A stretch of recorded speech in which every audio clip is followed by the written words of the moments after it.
Hmm. Oh, bonjour, everyone. Bonjour. Guyana, Mick. Guyana, Wani. Welcome back. Tonight, we're going to talk about the Manatuk, Adi Zukan, Ayag, spirits and mythical beings of our people. Our past is very colorful. It's very where the old people actually engaged in their era with spirits and mythical beings, and it shaped our culture. It shaped the lives of human beings way back amongst the first peoples, and even today we honor them. And our feast, a lot of our ceremonies have to do with these individuals, these spirits and mythical beings. And many people, like myself, of the Anishinabek, we still believe in them. And we believe that they're actually still present. And we need to acknowledge them because they were very helpful in our survival. They taught us many things, how to live, how to be. And as human beings, a great deal of our being is closely related to them and part of their existence. And so I want to praise them. I want to commemorate them. I want to just say miigwech and everything. I mean, every time we do something, we always smudge ourselves or do things, even in our daily lives. First time we get up in the day or at night, we smudge, and through all aspects of it, of our lives, this is what it was intended to be. Okay, with that, I want to welcome everybody in Zoom who are here too, and everyone who's in attendance. So go to the next slide.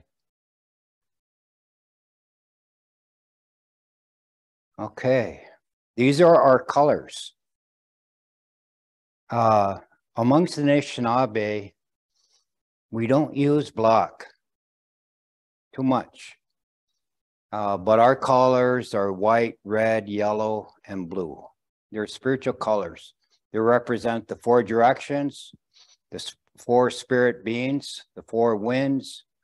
They're here for a purpose. And these are the colors. These are our colors. The first one I want to acknowledge, of course, is Gitchumanatu. And our people had various names for him. The sun, or the eternal light, is the symbol of the creator.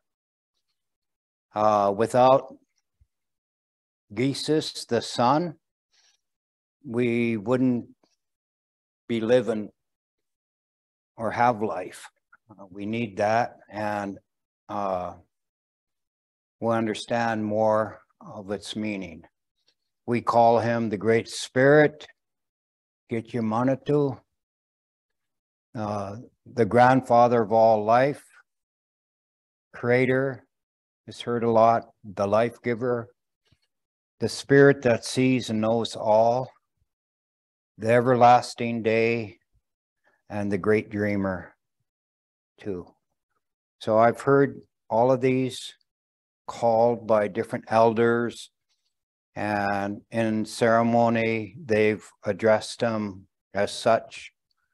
There might be a few others, but yeah.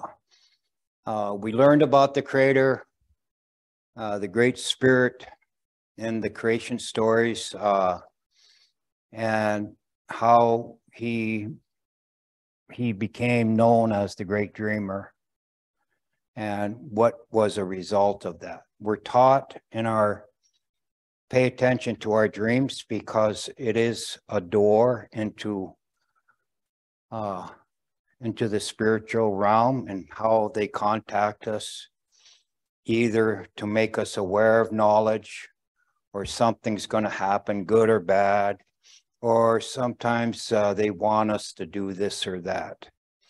And so that's always been very important.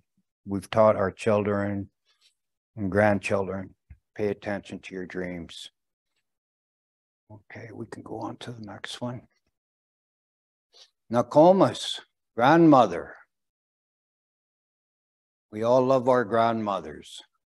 Nokomis, she's so important to the life of the earth. She has been called the first mother.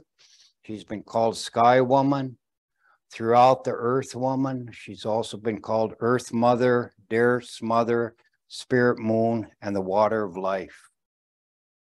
So for the woman, this is especially important when addressing Nokomis, grandmother, and all your prayers and anything you take part in.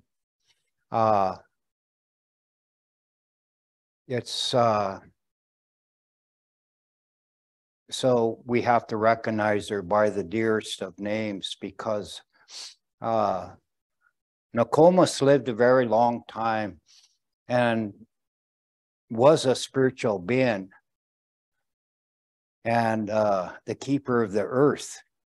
Over time, she became the guardian of the water. Okay.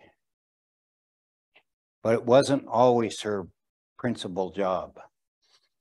Eventually, she was put through her metamorphosis of becoming a full-fledged kind of spirit being. She was placed, her dominion is the moon. And so from there, she watches over the water, and she actually changes the water through her power and her cycles. And that's very important, because the women are affected by the waters of the earth, and their own cycles are governed by this through the water of life. So women in their own right are life givers, but they also have a part to say about this water of life. It's very important. Okay, in the woman's water ceremony, Nokomis is the main one. She is the main one that is called upon to help with that. And so her spirit, her presence has to be there in order for that to happen. And so that's very important to know that. And of course, we know that without this element of water, we wouldn't have life the way we have it today, and in the past, and even in the future. Without this life form, we would cease to exist. Okay, we can go on to the next one. So from the beginning, there was guardians placed here even before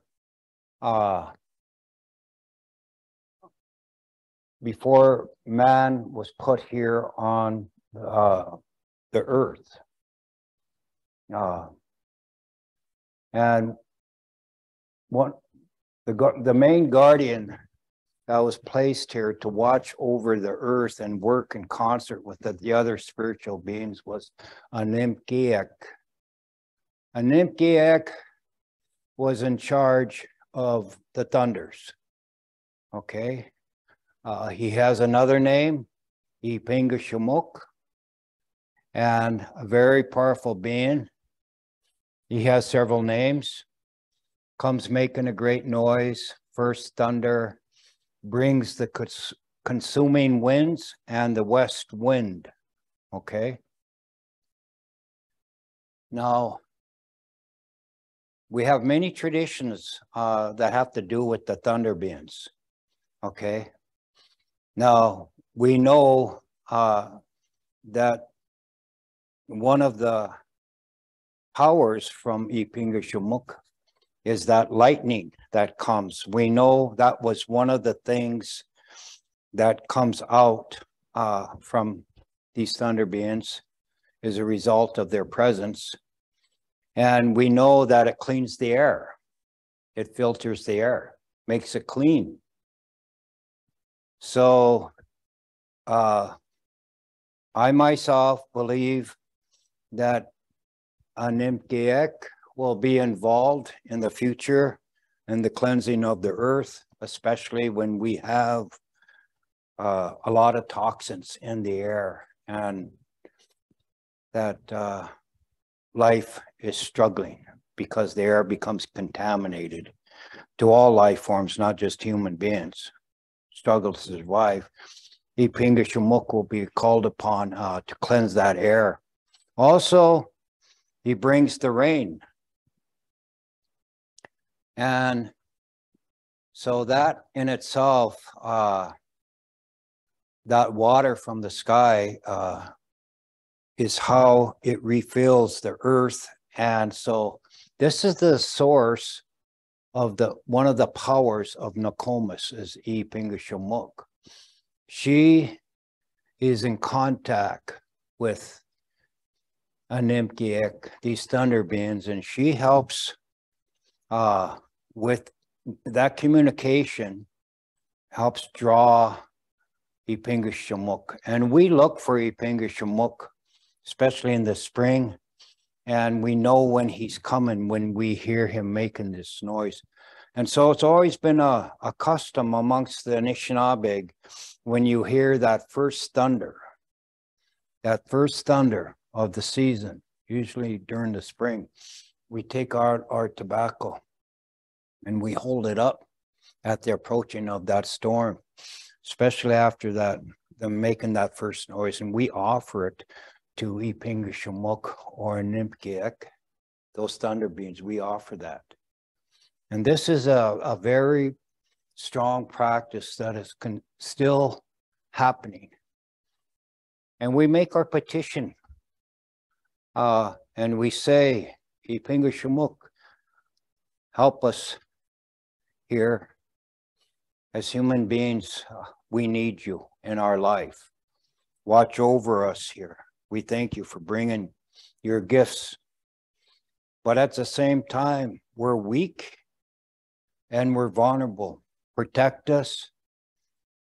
And we ask that you watch over us as you pass over our homes, our possession, our children, our animals, whatever it may be. Because Ipingashumuk will bring these winds, and they can be very consuming. They can blow hard and shakes everything that lives on top of the world. You know, and just throws everything up. It can be dangerous. So many people are scared of Ipingashumuk. Some of the old people, their practices when they come is they'll cover all the windows and the mirrors in the house, and they'll so if that lightning comes searching, because the lightning, if you look at it, it's never straight, it's always bending, and it's always looking for one another of those lightning bolts. And so it's watching each other. And so that reflection attracts them. So we have to be careful. And so a lot of the old people, they'll cover anything shiny, they'll take, or reflective, they'll take it out, put it away, especially the mirrors they'll cover with a towel or a blanket or something. So that's a practice, a tradition that has so. Because that lightning, it can bounce off that mirror and it'll just spray the room with electric bolts. It could be dangerous to anything that has energy and is alive. That could be human beings, that can be animals, that can be plants, anything that in itself carries a current. Okay, go to the next one. Maingan, little brother. Little brother. He was the first companion of creation, of the first man, Anishinabek. He assisted in the naming of all life. Along with Anishinaabe, they themselves were told to visit all creation and then again go back and then rename, give it a name, a power. And of course, in our language, it's a language of verbs, pronouns, and endings, but the main, always the root, they're alive, and it has to do with the movement and the action of this plant and why it's alive like that. That just describes the language and all life. So he was part of the dual prophecy of Creator, the first prophecy during the creation. The dual prophecy has to do with Anishinaabe and Maingan. It had to do with the first human and his companion, his little brother. That whatever happens good to one shall happen to the other. Whatever happens bad to one shall happen to the other. And so the Anishinaabe has watched this, and this has been in front of them since the creation. Whatever happens to one will happen to the other. And so we have seen that when the first white people came here, they had practically eradicated the Maingan from Europe and felt they were a bad species, and they pretty much almost eradicated them, except in some of the very wild places. And they followed suit when they came to North America. They started randomly killing off the wolf, and that's what happened to us. And so the wolf almost became extinct. And by 1890, in that time,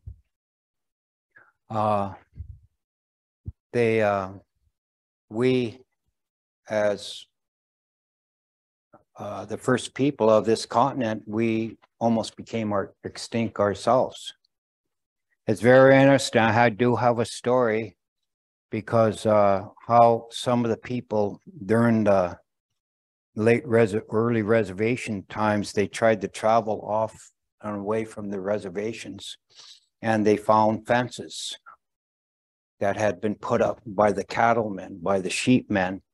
And within those lands, they had poisoned wolves, coyotes, foxes, everything, because they were moving the cattle up in large herds after having gotten rid of the great herds of the buffalo to move up and take these lands. So they got rid of the wolves.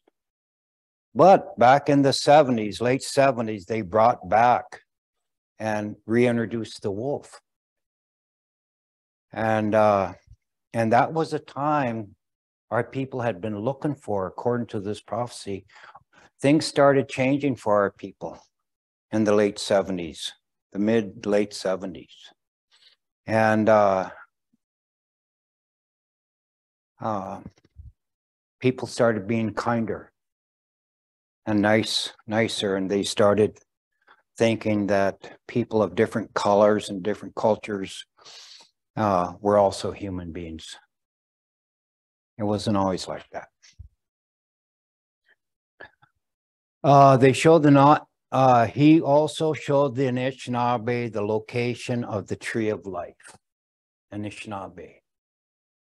One of the last things that he did for his companion Anishinabek, the first man. He took him to the location of the tree of life, which itself is a power source, powered by the tree of the spring of everlasting life and all of that. And because of this connection between the first man and his companion, Ma Ingan, Namish Bijou, the great horned cat, caused the great flood. And when he killed Ma Ingan. So Namish Bijou was given the responsibility of the creator to oversee all the waters initially of the earth. That was his gift. He was part of that original guardianship. And so it wasn't at first with Nokomis.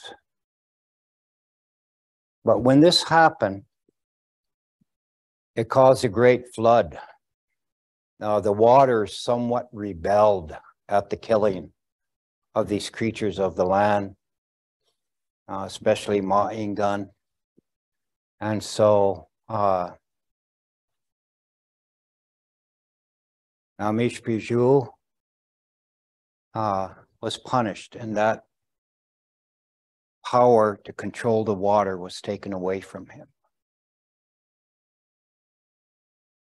And after there, the first woman was introduced into creation. Okay. Wenawa, an old word. Eneni means man, but weneni newa means nourishment. So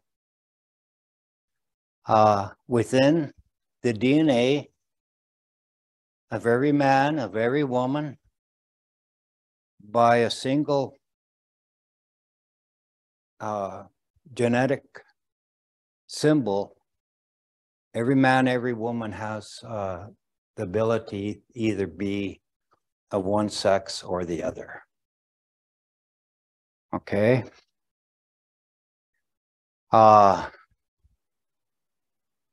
So Winoawa is the result, is the daughter of Nokomis.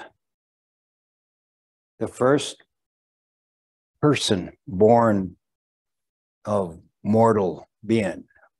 Even though Nokomis was a spiritual being, became a spiritual being, much like Anishinabek, from when he first spent more time there, he went through that metamorphosis. This is the result of their love, their nourishment. Okay, she was the mortal daughter of Nokomis. After her passing, she went through the process of called Manitou Wijewin, taking on the qualities of mortality. Some say she was Sky Woman. I've heard some elders say that she became Sky Woman. Okay, but others say no, that wasn't the case. But that's a debate. She also is the mother of Majikiwis, Chibios, Papikawis, Chi Daibajamad, and Nanabuju. These 5 children. And she and their father, the father of her children was Ipingashamuk, the thunder being, because of her beauty was beyond anything. And he thought she was immortal because she was the daughter of Nokomis. And so at some point in time, all the other four brothers were of pure spirit like their father and had somewhat of a relationship. But when she conceived, somehow, some way, he found out that she was of mortal being, not a pure spirit. And we talked about that, I believe, in the last presentation at the last storytelling of how he felt emboldened and deceived, and because of his ego, she died. He stricken her. And then, but before Nana Boujou became that, he became half human and half spirit. His spiritual side did not reveal itself for some time later. He knew he was different, but he wouldn't. He didn't know for the longest time what that was, but that eventually became, as he got older, he realized that what it was. Nana Boujou eventually met the firekeeper's daughter, met the firekeeper, the first keeper of the first sacred fire, and he captured actually one of his daughters, deceived her by way of changing into a waboose, a rabbit, and lured her away.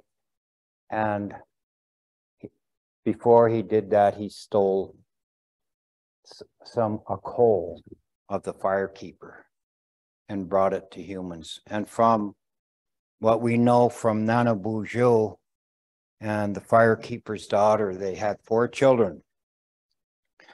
And the first one was called Wing Gus. And that's sweetgrass. And then Gejik, cedar.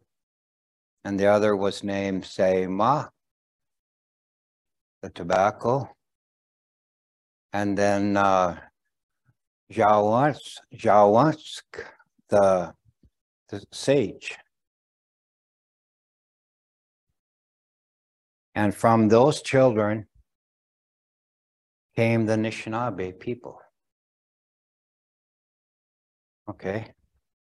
And I taught you that the qualities of a father and a mother don't always fall upon the children, that sometimes it's they inherit the qualities or characters of the aunts and uncles sometimes. Sometimes the parents or grandparents.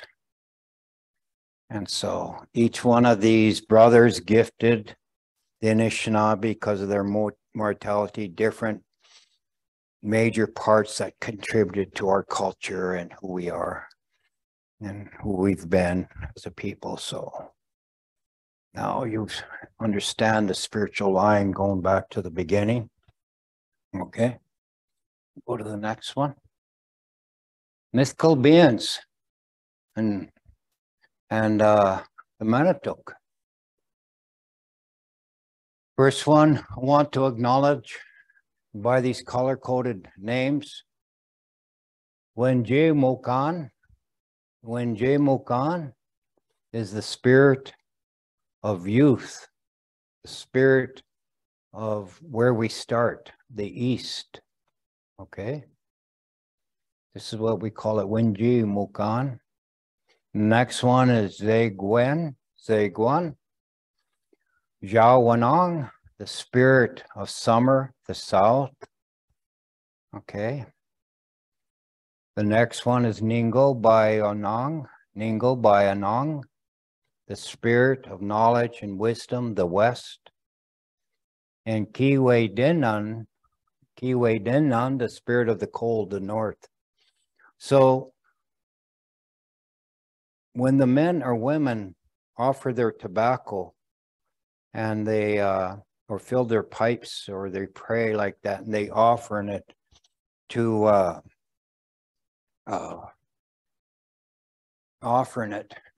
they must remember these, because each one of these times, wherever we stand and in which season, we must remember these guardians, because they are in charge. They've given the place of having a lot to say about the weather, about what is going on in the natural state of how we live in the four seasons. Okay, that's very important. So many people today don't enjoy or respect the,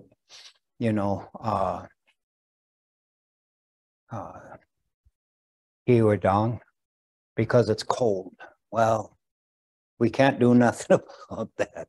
It's just the way it is, but we have to accept it. But we can ask Iwadong to help us bring more snow if we need more of a good spring water, or or with the cold sometimes Kiodong Pipong is also with him, and Gay Pipong Kikon, Gay Pipong or Pipon is a bringer of winter. So he has a lot to do with the wind. So and the Arctic wind. So when these spiritual beings are actually evoked, calling their name, it can have a really impact on what you're asking for, whatever petition. Now remember, we don't call Anime when is a word for prayer, but it's not a prayer as we would think in a Christian sense. It's a petition. Anime when is the only word that we have for making a prayer, I guess, but it's not a prayer, it's a petition. So when you make a petition, you're actually asking for something, but usually in return, this is what you're going to give in return. So in the duality, in the Anishinabek beliefs, the duality of thinking has to always be kept in mind, because life is always a trade-off. If we want something, then this is what's expected of us. Nothing's ever for free, and things can change off rather quickly, and we must embrace the here and now and all the good and be thankful. And sometimes when we don't do that, that's why things don't go according to what we think. Well, I don't know. People say, I don't know why this is happening. Well, when we make our petition, then there has to be something expected of us. And so that's why we offer our tobacco. That's why we put out our Weipanusanan, our cloth. That sometimes we sacrifice food. We sacrifice this or that, something that maybe we enjoy, or what's really is value. We sacrifice that because of what we're asking sometimes requires that. And so we should never be attached to materialism to an extent where maybe we should just give this away to somebody that really needs it, or put it out to these spiritual Manituk beings because they know we value it and it's important. Okay. So that's why we're given tobacco. That's why we burn cedar, sweetgrass, sage, all of that stuff. That was given to us as a means to enable us to make a sacrifice. Also, we know from the creation, from when these four beings, the Iguan, Ningo Abakan, Abanang, Kiwei Ten, and Winjimokan, when they work together, they provide life. They can give back life through their breath, through their wind, when they work in concert together. The creation has showed us that when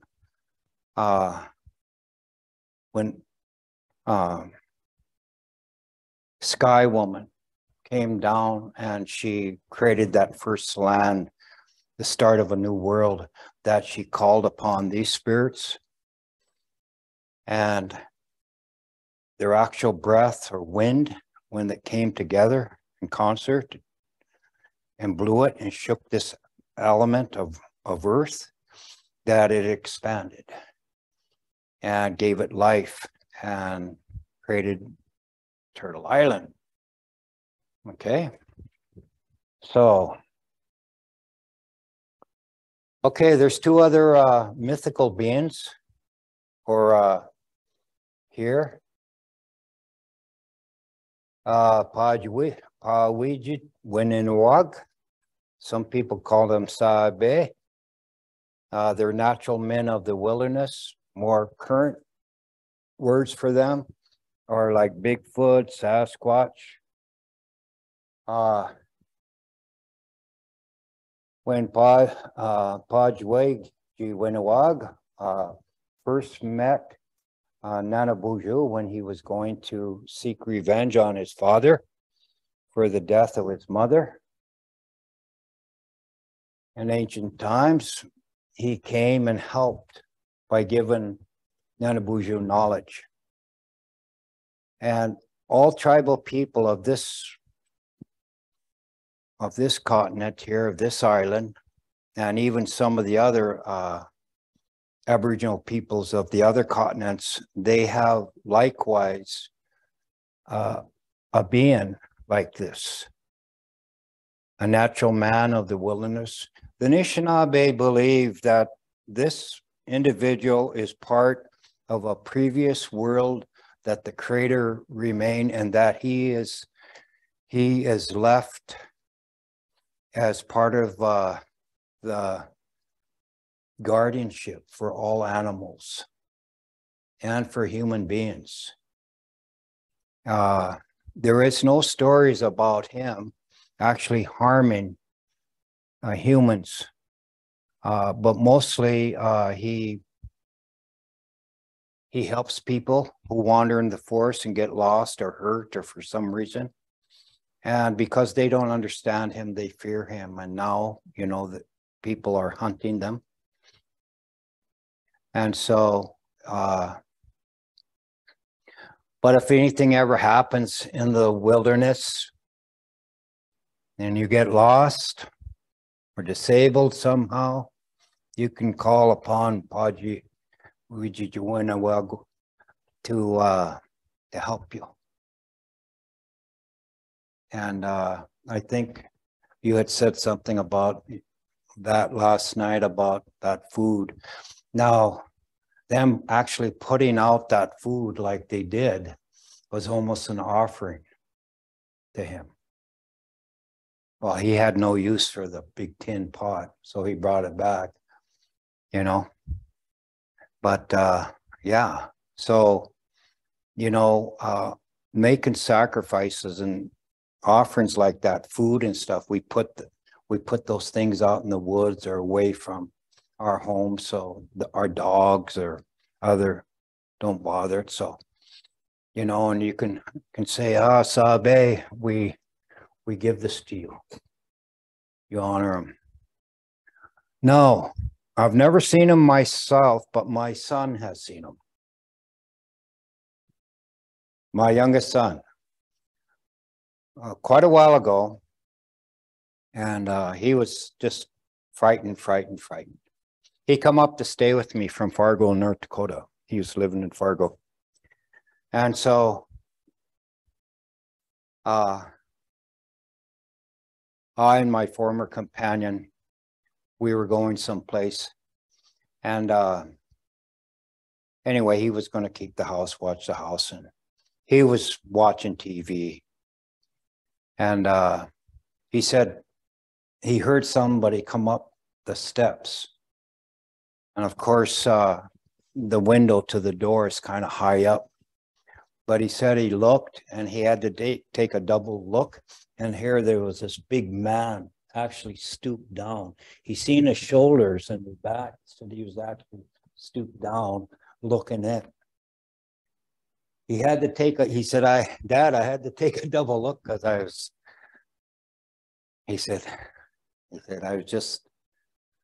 I didn't know what to do. He said, I just instantaneously got so scared because even though you had told me about this, I'd never realized, I was so frightened.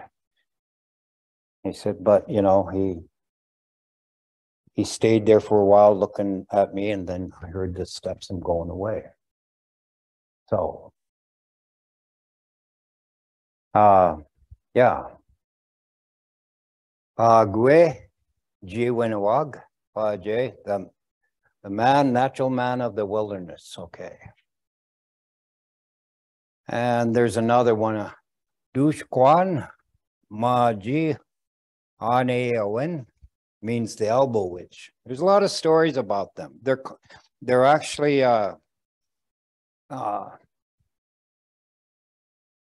they're cannibals, cannibal women, and they have protruding out of their elbows these big long kind of bones, sharp bones, and they welcome these stragglers, these men or women, into their home. They'll feed them and be kind to them, but they won't let them leave, and they'll stab them with their elbows, and then they'll eat them. So a lot of the grandmothers will scare the children and say, Dushkwan ma je, when is going to come if you don't go to sleep. We won't see you again. She'll come get you. So anyway. Okay. So for the Anishinabek people, Monday men, corn came by way of an actual spiritual being who visited the people in a time of hunger and drought, and people were suffering. And of course they had knowledge of some plants for food, but they had but this spirit, and there's a story I'm going to probably tell about that this winter. But in short, that spirit came as a human being, and he challenged the strongest man in their village to wrestle him, their biggest and strongest man. And so, of course, because the ego of men, especially young men, who know they're big and they're strong and they're very capable, they came out and they wanted to wrestle him. So he wrestled quite a few, but they all lost. And he continued to wrestle these men that lined up and wanted to wrestle him. And finally he was overtaken. And because he had beat so many others in this village, they were kind of sore losers about that. And finally they roughed him up so bad that they killed him. Okay. That's what he wanted. They had to fight. They had to be challenged. They had to be tested to see if they were sincere. And so they took him on the edge of the village and they buried him, and well, he said, he was a good wrestler, he said, but, they shouldn't, these idle men shouldn't come visit our village if they can't put up with our men. You know, they were kind of bragging about that. Anyway, they in time, a small child noticed out of the humped ground where his body was buried that these shiny leaves were coming out. And some of the other people noticed that, and they gathered around, and here they took a little bit of that leaf and they tasted it because it was shiny, and here there was some sweetness to it. And they watched it and watched it, and it came up, these stalks, and of course all these kernels of corn, and so they were about ready to pick the last kernel of corn off when some elder came forth and said, no, leave that one for him. And so they ate this corn, and they couldn't believe how good it was. They learned to dry it, crush it, and you know, the seeds, from that last kernel, they planted too and made more, and that's how Mondamin came to us. So it's a spirit. It means a spirit, kind of a spirit seed. Okay. And then we have Mimigwesi, the little people. The little people are part of that era that had been part of the Sabe world, an ancient world before, where there was a creation before the Anishinabek came, a different world, part of that different world. In fact, when he had met, Sabe met Nanabujo,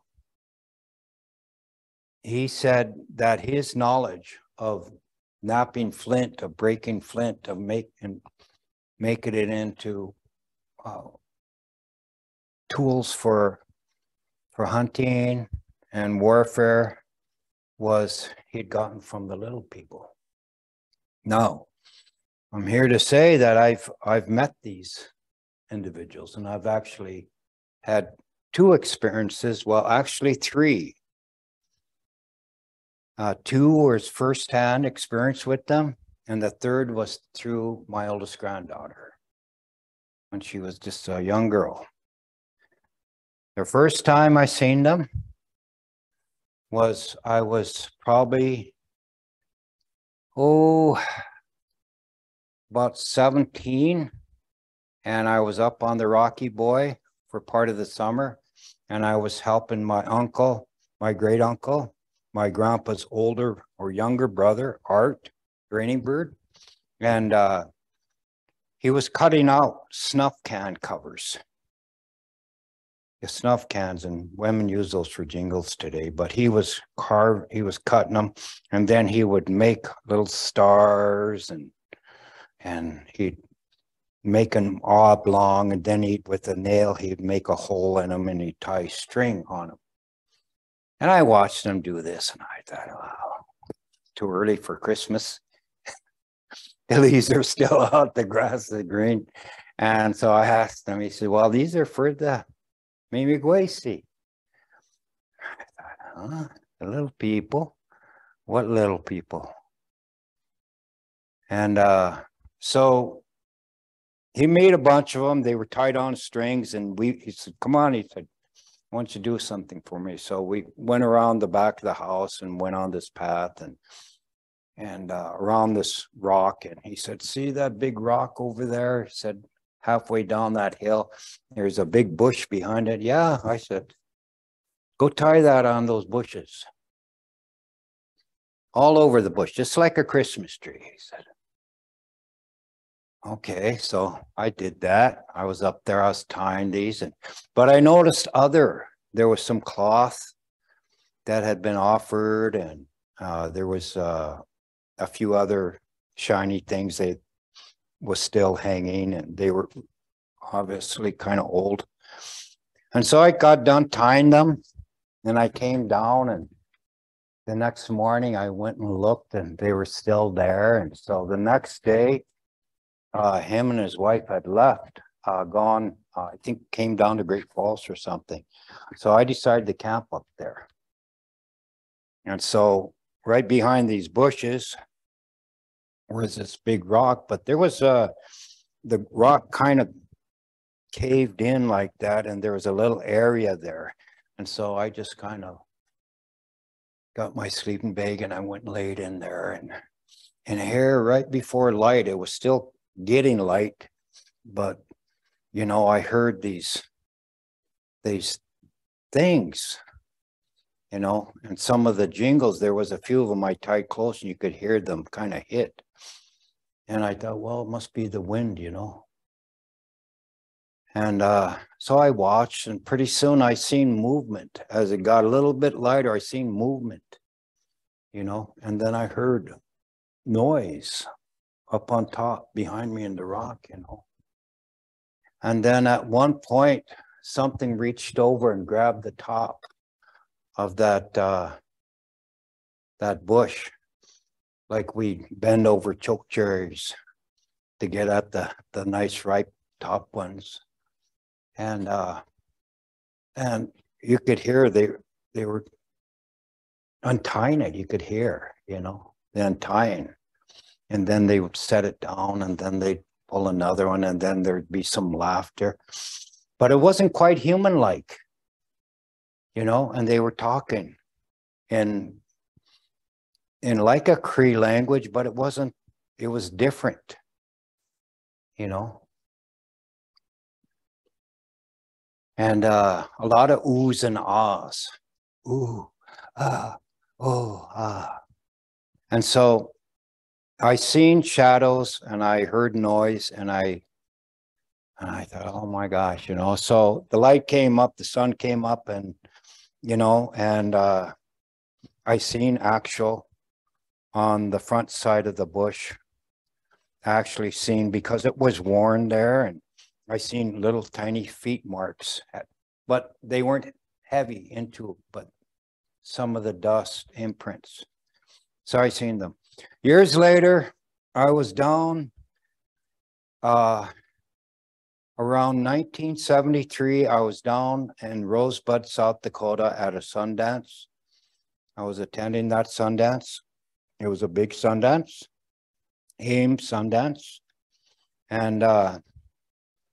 And here we were camped right by a creek called the Two Strike Creek. And the old man that owned that land, he used to come down there and get his water for the house. And also he'd bring his horse. But right off to the south of us was these big white willow bushes, kind they make for sweat lodge, a doo-doo swan. And I was down there at the creek, and it was just getting light, and I was washing my face, kind of stooping down, and all of a sudden I heard laughter, and it was coming from the other side of those willows, and I didn't think much of it, so I just enjoying that early morning and how the air smelled, you know, and feeling the water, and then I heard more laughter, and then I thought, boy, it's awfully early for the children to be up, you know. So I kind of stood up and kind of creeped over into the bushes there, and I didn't want to disturb them. I thought, well, maybe their mothers are washing them, bathing them in the creek. And so there probably was about 10 of these children. They were all from the age of probably 3 to about 8 years old. Okay, this little girl that was here about her size, there was a couple of taller ones. And they were all just laughing, kind of going like this, going like they were moving or dancing in a circle like that. And what looked to be like a dog was sitting down in the middle. And I thought, well, what are these kids doing? you know, so early in the morning, it was just daybreak. The sun hadn't even come up yet. It was just getting light. And, you know, and then off to the left, right by the creek, I seen something that like it moved across the water and was standing right on the edge of the water and on the shore. Now, on the other side, the bank had been cut by the creek. And so it went straight up, probably 20 to 30 feet. It was a big cut bank. And so the stream or the creek ran right on the bottom side of it. And so I watched this for a while, and I just kind of watched them, and I watched them, and all of a sudden the dog or this thing, it stood up. And it was about the size of probably a 3 or 4 year old, probably about that big. You know, it was human shape. And it was probably about 50 feet away from me. So it was pretty close. And it was getting lighter and I could see better. And here, this thing was all full of hair. Not extremely long hair, but all full of hair. But it had, like right down to its wrist, it had little dark hands, human hands, and human feet, and a human face. And when I seen Star Wars, those little forest creatures, the Ewoks, they automatically reminded me of them, you know? And this thing was, this Mimiguashi was stand there, put up its hands, and it was moving like this, you know? And they would come around, they would touch his hand and move around or dance, whatever they were doing. They were, you know? And I stood there and I watched this and I thought, oh my God, you know?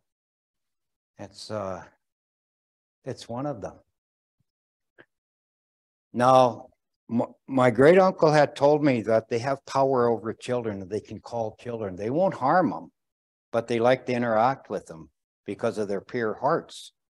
And so, you know, and but they won't harm them, but they can call them and interact with children. And sometimes they give them gifts. So I was watching this for probably, I don't know, 15, 20 minutes, maybe as long as half an hour, sitting there in my, you know, I was on my knees in the bush, concealed, and I was watching this.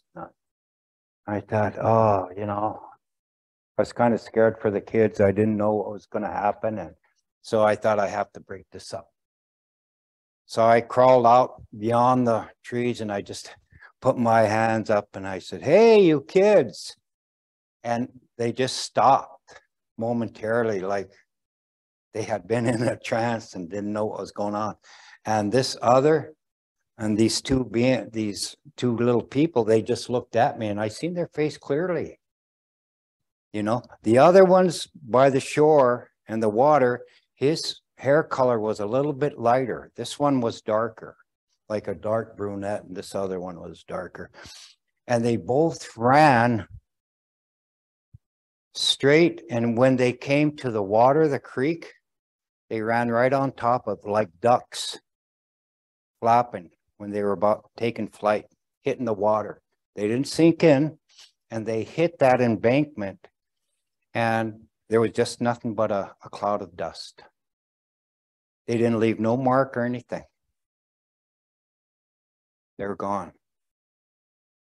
And those kids, they like came out of a dream state. They didn't even know how they got there. So I took them back where the main encampment was, and I told them, you know how to get back to your camp? They said, I think so. I said, well, go, I said. So the last third time, my experience with that, we raised our oldest granddaughter for a time because my oldest daughter was not, she had this child when she was awfully young and she was not able to take care of her, and she was still in high school. And So we took care of her and we raised her until my daughter got to a point where she became more stable. And where we lived back home, there's a big, huge oak. It's, you know, it could be 500, 600, 700 years old. It's real big old oak. You've seen that, huh? Goes way up there. But I had cleared out an area around it. And there was, where we lived, there was a little trail that went right to that oak. And I had bought her a little table and little chairs and a tea set. And so she would go down there and play. It was surrounded by bushes. Okay. And we had a couple dogs then. And so she would go down there and she would play. And I'd be outside or I'd sit in back of the house and you could hear her laughing and playing and, you know, and I felt, you know, she's safe. So, well, one day I heard her laughing and talking to somebody, and I thought, well, you know, all girls have imaginary friends and they invite to their tea parties. But anyway, one day when she was in the house, we asked her about her friend. Oh, she said, she comes every day to visit me, she said. We sit around and we have tea together. And she's so good, she said. She laughs with me, she likes me and everything. Really? I said, okay. I said, well, that's good. I said, well, tell me about her. I said, what does she look like? Does she have long hair, short hair? I said, is she light skinned, dark skinned, you know? And she says, no, she doesn't have much skin, Grandpa. She said she's all hairy. You know, like Sam, like Nanindis, our dog, she said. Really? I said. She said, you sure it's not the dog? No. She said, she's a little tiny person, a little tiny girl. She said, but her hands are like mine. Her face is like mine and her feet. Does she wear clothes? No, she don't wear no clothes. She said, but she's a girl, she said. She told me she was. And so I realized that, and there's a lot of stories where we live back home along that long ridge that they have seen a lot of Mimigwesi there, and they lived there in that big long ridge. And so, yeah. So anyway, yeah, so, yeah. Let's go on to the next one. Nanindis, medicine spirit of healing. Nanindis, we don't know a whole lot about Nanindis, that he is a spirit of the earth, and he was given this power of using medicine to create healing, not just for the animals, but for human beings. And so he's also works with women and men, helping them. So when people are planting their medicine or out gathering medicine, you know, always they speak to Nanindis, and the spirit, you leave your offering for them, and he will direct you to that medicine. And he's taught how also to gather medicine for the people. You just don't find that medicine, make an offering, and take that medicine. There are certain ways he's taught us how to do that. We have to sing to it, that plant. It has to be done with singing. And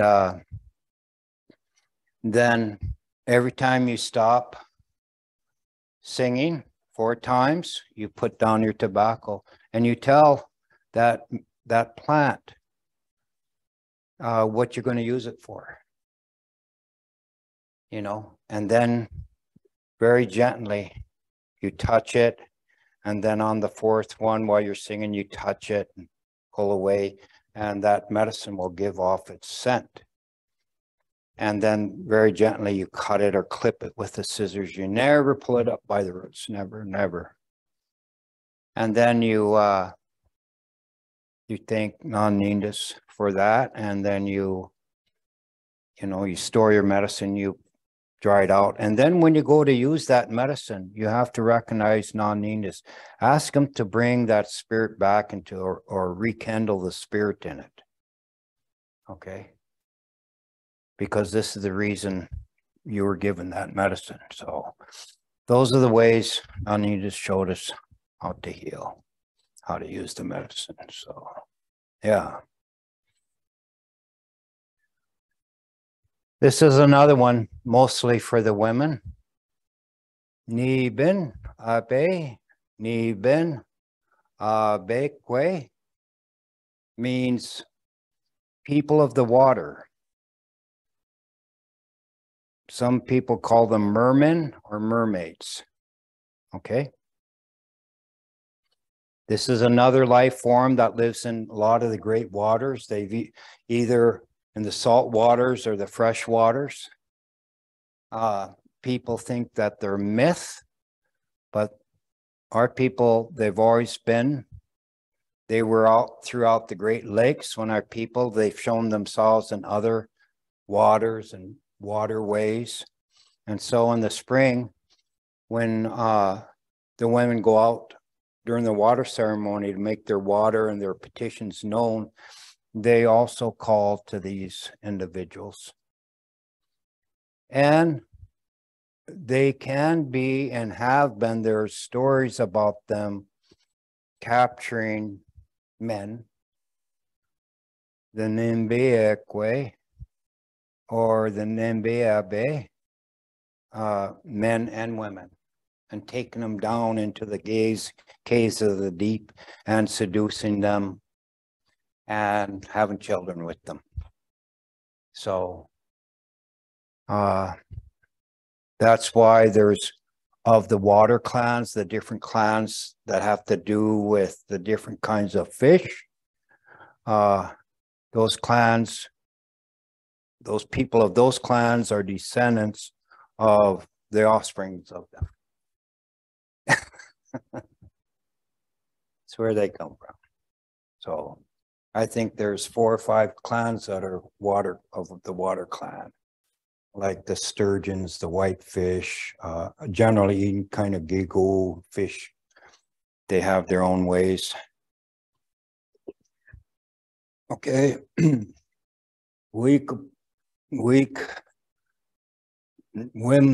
Wikas is a trickster spirit. Unlike some people will say that that's Nana Boozhoo, but no, that's not Nana Boozhoo. This is a trickster spirit. There's a spirit that lives in the woods, and sometimes they play tricks on people. They can take the shape of a wind or a tree or any kind of element like that, and they can play games with you and trick you, and you got to recognize that. So sometimes, but for the most part, they're not out to harm people.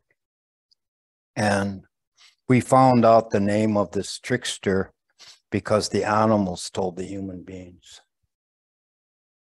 about Wemikas. Okay. And then there's the famous Wendigo. The giant cannibal spirit associated with winter and the North Country. There's actually been people who've gone to prison because they've killed other people in their community, claiming that they were Wendigo. They actually had kidnapped children or other adults, and they were eating them, eating their flesh and meat. How people become a Wendigo? There's a spirit This spirit is a kind of a wild spirit. It has no morals. It has no boundaries, so to speak. And it usually affects the people when they're out in cold. And the old people say, tell the children, never to eat snow. Not because you can get a throat ailment from it, start a cough, and they're never to eat the ice from that hang from their homes or from trees, because what happens, the cold, if eaten enough cold, it'll affect the heart and it'll turn it into a large ice cube, so to speak. And then all it desires is, in its way of thinking, is to, by eating human flesh and blood, is they're going to thaw that out. But already the metamorphosis changed. And so, yeah,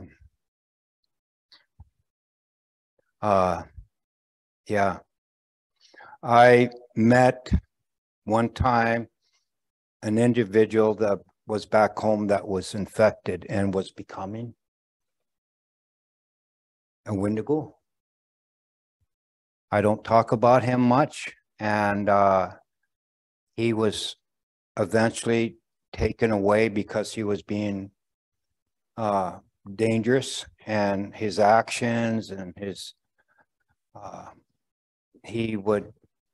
we would find him out with the least of cold, with the least of clothes, you know, maybe a pair of boots, but no socks, no coat, a t-shirt, some pants, walking around the lakes in the coldest of temperatures, or in the, and he was hot. And when he got hot, he said, he starts looking at children. And we asked him, why aren't you covered up? Why don't you have a chook or scarf or a stocking cap or glove or any of that? He says, because it's too warm out. I said, I'm too hot. And so and he would face the kids in the wintertime. He said, I'm going to eat you. I'm going to eat you.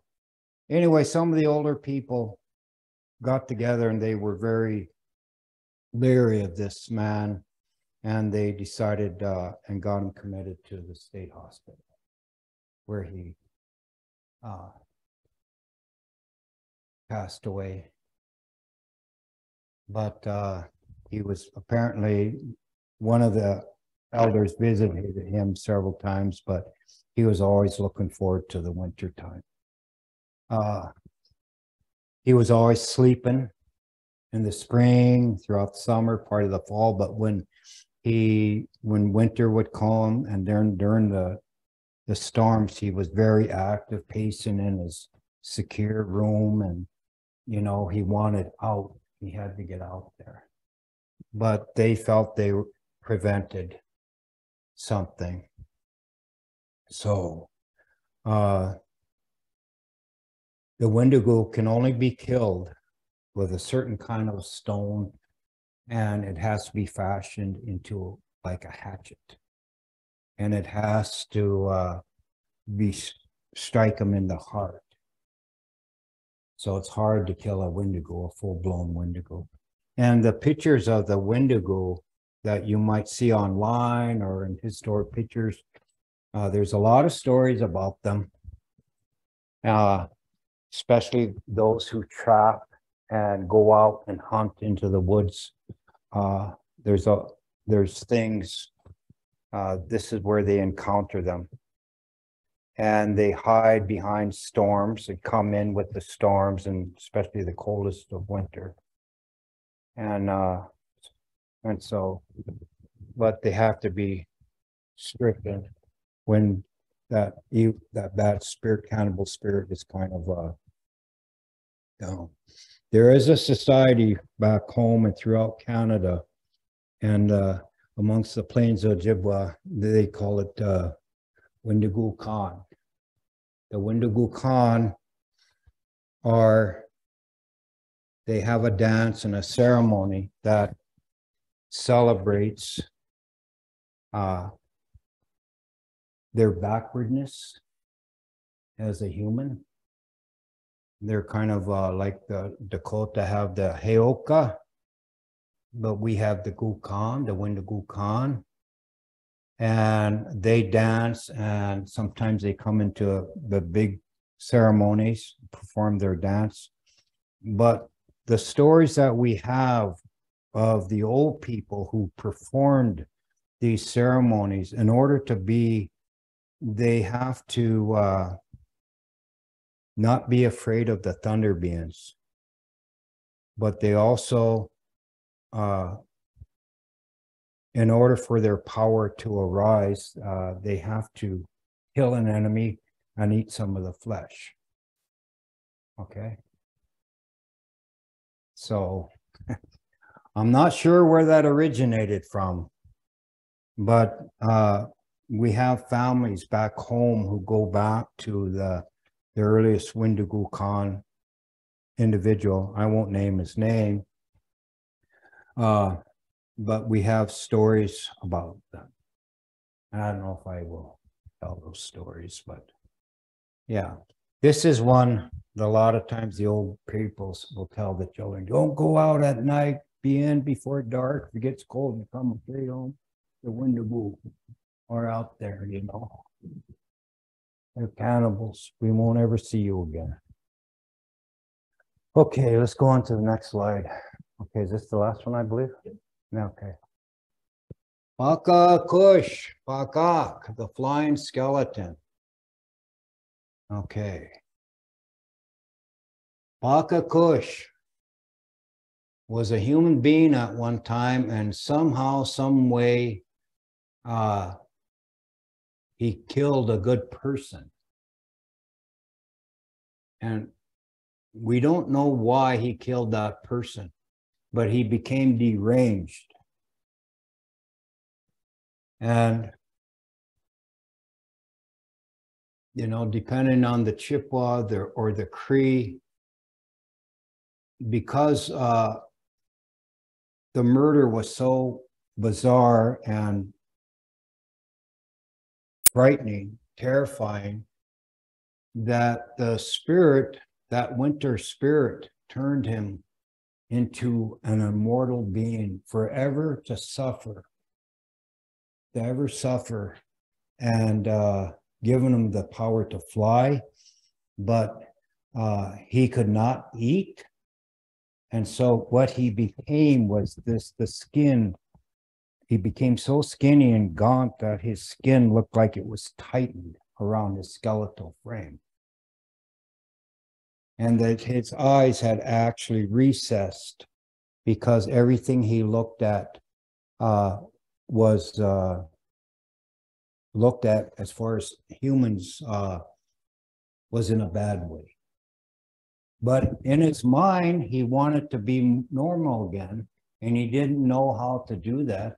So what he did is he went throughout the forest, flying, looking for hunters who were either lost or in some kind of a peril or distance themselves a great distance from their camp.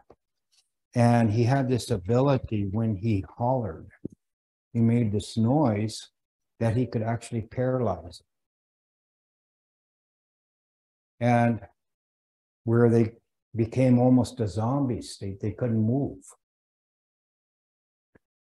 I don't know about you, but I've had dreams before. They were bad dreams, and where I couldn't move in my sleep. I was frozen, and I was completely terrorized because I couldn't react to whatever was going on in my dreams.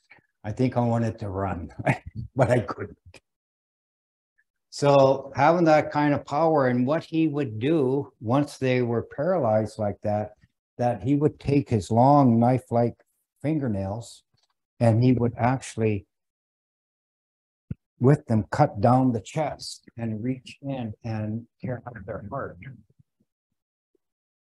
And actually put them in, he'd lift up his arm and part of his skin kind of had a opening, and he would put that heart and gather these hearts, thinking the more hearts he could get of good human beings, that eventually that would affect his bad heart. He'd become human again. So in a bizarre way, this was his thinking. Okay. So at some point in time, long ago, this whole scenario, this interaction with this spirit, once human, there was a situation, an event happened that was so bizarre, so traumatic, that they captured him. They found his weakness and they captured him, and they brought him back to a village, these hunters. Already he had done damage to some of their hunters, but they found out what his weakness was, and they went back. Being brave, they actually waited till he came again. And with that medicine, with that power of how to make him weak, they captured him alive. And they brought him back, and they bargained with him. They bargained with him to actually bring these people back that he had taken their hearts. They were in some kind of zombie state. Don't ask me how they were still alive, but they wanted those hearts put back in. Now, I've heard of people having the ability to use their hands and actually pierce the human body and take organs out, and also be able to rub the skin some way through some kind of a power, and like the skin, there was never no scar left. And those people were still in some kind of a animated state, I'll say. So they bargained with this, and they were going to keep him there forever with this medicine. And Pakak reasoned with them. He said, okay, I'll give these men back their life if you will give me my freedom. But he said, in return, you have to honor me. You have to respect who I am. And that as long as you do that, he said, I will not bother you people. He said, as long as you do that. And out of that came the Matayawin, the trade dance. A life for a life. And so every winter, the people have Matayawin, the trade dance. Okay? And this is the reason. And so a figure is carved and to represent the symbolic Pakakush songs with his name in it. Speak about keeping that agreement for the protection of their people. And so they remember, because the people live within the environment, within nature. And these oddities, these spirits that aren't peaceful, that are harmful to, they sometimes have to bargain with them. They don't know how to get rid of them, but they bargain with them. As long as they do these things, we'll do it. And this is where our trade dance comes from. Okay. So that story will be told on the first trade dance. And people don't realize that, oh my God, is this, you know? So we're celebrating a murderer who became a spirit that was doing worse. But in order, we have to appease the bad spirits sometimes amongst them. It's not so easy to get rid of a bad spirit. Okay. But everybody likes the trade dance. But this is what's behind it. Okay. Pawisak, the fairy people, I will tell a story about them. These people are sometimes thought of as the butterfly or the these little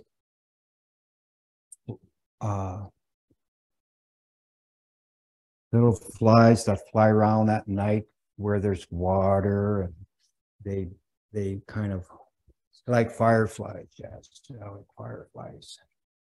But you know, I guess we know more about them through the Europeans. They actually have that, but they're all one and the same.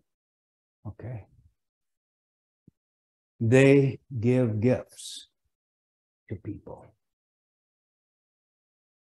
because they choose to, not because you entreat them.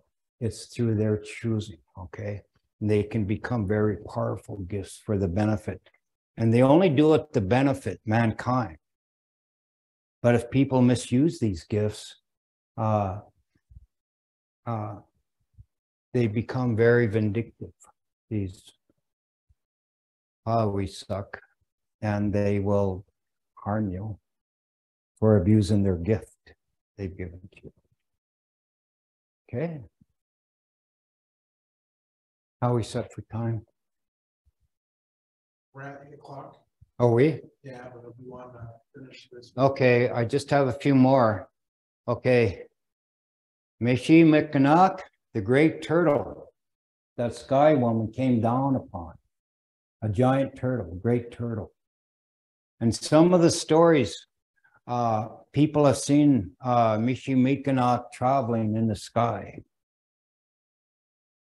And because he appears at different eras of time throughout our ancient history, some people call him a time traveler. He's capable of, he has the knowledge to ellipse different time periods and be present in them. Okay. And so it was from him that we have these turtles. And of course, the turtle shell is famous for having the 13, because it has to do with time. The 13 outer shells there's 13 of them. And then there's 4 or 5 in the middle that has to do with the changing of the moon as it interacts with Gisa's, the sun. So his shell is always about time, how time is divided up to understand better. And I think this has to do with that ability he has. Okay. Mishi Piju, or some Mishi Pishu, the great horned panther. He's not always bad. You know, this is the one that inflicted the fatal wound on Ma Inga. Okay. He was the guardian of the water, but still is. And he dwells in the great waters. In the ancient stories, when the people would traverse and try to traverse parts of the Great Lake where they were very deep, they would take along usually a dog, preferably a small dog. If the waters became very turbulent and the waves became too great, they would offer that dog and throw it off. I know we don't like that. Yeah, puppy. To Mishi Bijou, the great horned panther or cat. And so he still resides in the water. And there's conflicts he's had in the past eras when Nana Bourgeau, when he was still living on the earth, he was in his mind to try to find him and destroy him. He tried several times. Some say he did succeed in killing him. In retribution to his little brother, some say he's still alive. And then we have Anishinabek or Anishinabek, the great horned snake. The great horned snake is very important to the Anishinaabe because he is a great healer and always been the great doctor, the medicine. The snake pyramid in the Ohio Valley. In ancient times, they didn't worship. There was many great serpents on this land and still are in the very deep caverns of the earth and in the Great Lakes and some of the inland lakes. And they have tunnels and they show themselves. Wherever they rest, wherever they dwell like that, that water has great healing abilities. Okay. We have one back at Turtle Mountain where he's shown himself, and those waters are, even the priest, Catholic priest found out, and they would come get that water and they would put it there as you go into the church in these big stone bowls, and they dunk their hands and do these things on the head. What do they call? You know? Yeah. Well, anyway, yeah, they'd make the cross. So, and it was their sacred waters they'd use in the church. But these are the waters that Anishinabek stirred and created them, have healing waters. The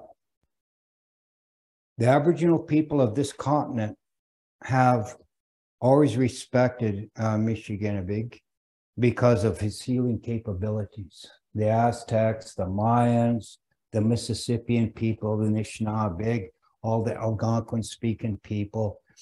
We even have one of the clans is named after the rattlesnake.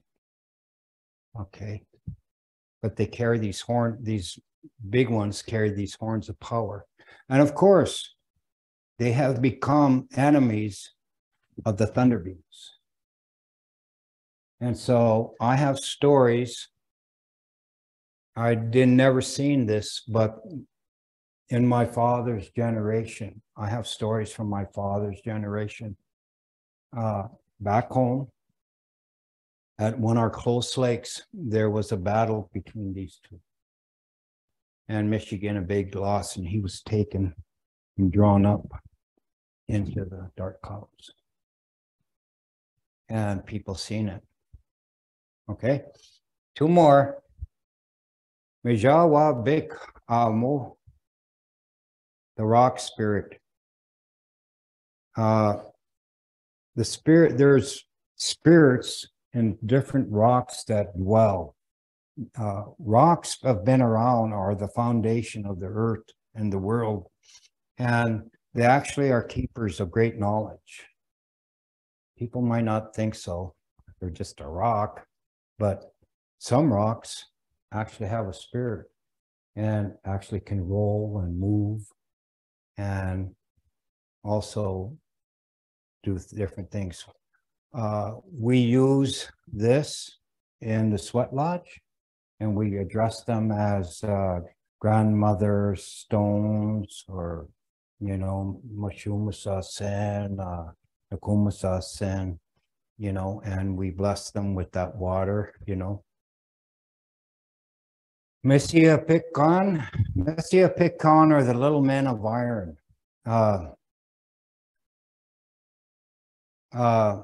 These men live in areas where metal, indigenous metal, is inlaid in rocks. All right. These are actually somewhat like the Mimi Guesi, I'm told, but they're made out of natural metal. Like pure iron, pure copper in its purest form. Whatever kind of iron lays within the earth in its purest, simplest form before it's mixed to become hard. People have seen these men. Okay, and they've actually been given gifts of metal, which hold great strength. Some of the greater warriors of our people along the Great Lakes in their battles with the Dakota, the Boinog, and also the others they fought. They have gotten these stones and it makes them strong and invincible. And so they have fasted in areas where to receive those gifts. And these little men have brought these gifts. So, yeah. Okay. See, these are all the spirits and mythical beings that our people, and there might be more, and I'm sure there might be, but these are the main ones. Some of them I've had acquaintance with. Actually, years ago, I've had 2 encounters with a smaller version of these. And one was at that creek down in Rosebud, South Dakota. It was not at the same time, but it was during a few days later, I went down there to wash. And there was this thing halfway up on the shore. And I came off the path and I looked at it and its skin was full of, looked like shiny copper plated scales. And you could see it had a long tail, a very long tail, not like any kind of fish, but it was a long round tail. But its skin was all made up of like metal skin. And it sat there like that. And its eyes were just looking at me, and it looked like a cat, but a big cat, big thing. And it had these small little horns curled up on top of its head. But the arms and legs were full of scales. And I just looked at it and I backed up and I just, and I didn't know, because I knew it was something. And it just slowly pushed its way in. I seen that. That was the last time I went and washed up there. Or went in there to bathe. After that, I thought, no, too much going on around here. Yeah, and then I seen it again. I was driving up the Red Lake. I had lived up there and was working up there. And I was coming back from working a late shift in Bemidji. And here was this thing. It actually came up off the road onto the road and went it from one big tree stand to another big tree stand. I had to stop. It was so bizarre, because I was sitting in my truck and I was watching this thing, and it's just, I wasn't on drugs or drinking or anything like that. I wasn't doing that, but it was just so strange. So I know these things are real. They're out there. They choose. Sometimes you come across some of this stuff haphazardly or just being in the right place at the right time. But sometimes, and we have stories about them up in Red Lake too. I have stories that involve some of the earliest of chiefs and people how they got their powers. Anyway, so that's it. That's all I have. Yeah. Miigwech.